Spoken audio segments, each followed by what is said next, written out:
Ito guys, magandang hapon. Ito, mag-aasikaso nga pala ako ng ulam namin ng hapunan.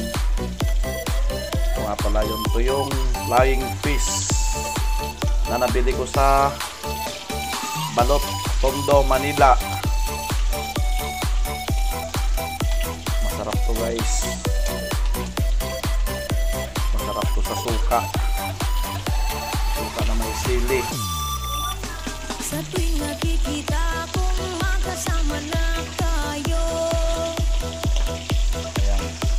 naiinis ako't nasisira ang araw ko. At di ko alam bakit ba nagkakaganto. Sadyang nasasaktan kahit di rin naman. Ito nga pala yung ulam namin guys. Recipe ng mga Ilocano. Shout out sa inyo mga Ilocano.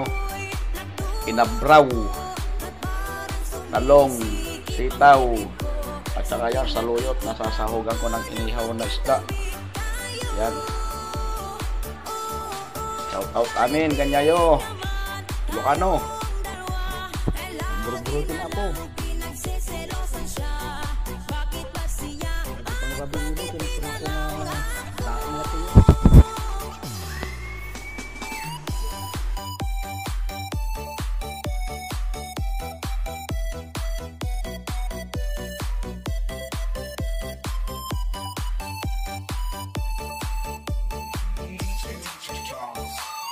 Ito nga pala ang ulam namin. Kinabraw, laing, sausawan suka. Ulam ng bata. Ayan guys. Nanganin ako.